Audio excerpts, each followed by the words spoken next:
আজকে দুপুরের জন্য রান্না হয়েছিল ট্যাংরা মাছ দিয়ে পুঁই শাক আলুর ঝোল, আর হচ্ছে ট্যাংরা মাছ দিয়ে আলুর আর একটা তরকারি রান্না করা হয়েছিল।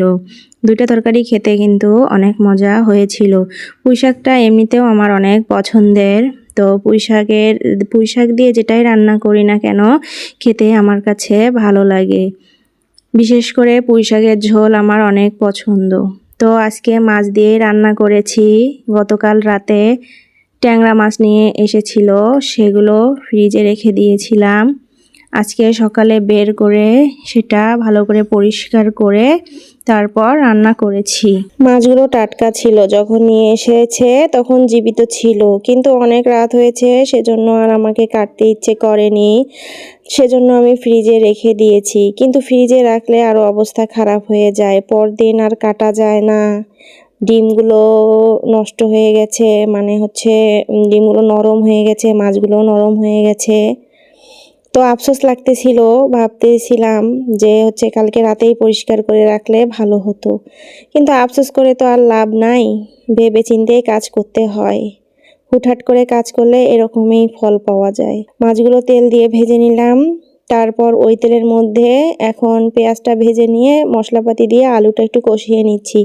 আলুটা একটু সিদ্ধ করে নেব, তারপর হচ্ছে পুঁই শাক দিয়ে দিব। পুঁই শাকগুলো কালকে রাতে নিয়ে এসেছে, সেটাও আমি সুন্দর করে বেছে ধুয়ে রেখেছি আগেই। এখন এই যে দিয়ে দিয়েছি, দিয়ে আরেকটু নাড়াচাড়া করে নিব, তারপর হচ্ছে ঝোলের পানি দিয়ে দিব।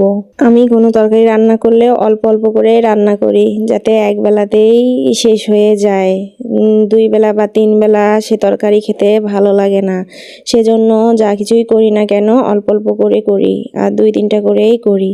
তো আজকে 2 পদেরই রান্না করেছিলাম, যেমন পুঁই শাক আলু মাছ দিয়ে ঝোল সামান্য একটু করেছি, যাতে এই তরকারিটা দুপুরেই শেষ হয়ে যায়। রাতে থাকলে কেউ খেতে চায় না, আর বেশি তরকারি রান্না করলে ভালো লাগে না। আমার মা বলে যে অল্প অল্প করে তরকারি রান্না করলে নাকি তরকারির স্বাদ লাগে, আর অল্প অল্প করে যখন রান্না করব তখন তরকারির পদের সংখ্যাও বাড়াতে হয়, যেমন 3-4 পদের তরকারি রান্না করতে হয় এবং সব অল্প অল্প করে রান্না করতে হয়, তাহলে নাকি খেতেও মজা হয়, আর এক বেলার তরকারি এক বেলাই শেষ হয়ে যায়। তো সেজন্য আর কি, যেহেতু আমরা হচ্ছে বেশি মানুষ না, আর আব্দুল্লাহ তো ছোট, ও তো সবসময় হচ্ছে সব তরকারি খেতেও পারে না, ওর জন্য মাঝে মাঝে আলাদা করে কিছু করে দিতে হয়। তো আমরা তো 2 জন মানুষ, সেজন্য অল্প অল্প করেই করি। তারপরেও এই আলু আর ট্যাংরা মাছের তরকারিটা একটু বেশি হয়ে গিয়েছে, আলুর পরিমাণটা একটু বেশি হয়েছে, আর একটু কম করে দেওয়া লাগতো। তরকারি অনেকগুলো হয়েছে, তো এই তরকারিটা আমরা দুপুরে শেষ করতে পারিনি, রাতে খেয়েছি, রাতেও শেষ করতে পারিনি। তারপরে যেটা ছিল সেটা ফ্রিজে রেখেছি, তো সেটা আর খাওয়া হবে কি না জানি না, পরে হয়তো বা বের করে ফেলাই দিতে হবে, এই একটা অবস্থা। তো আজকে এ পর্যন্ত, সবাই ভালো থাকবেন, সুস্থ থাকবেন, আল্লাহ হাফেজ।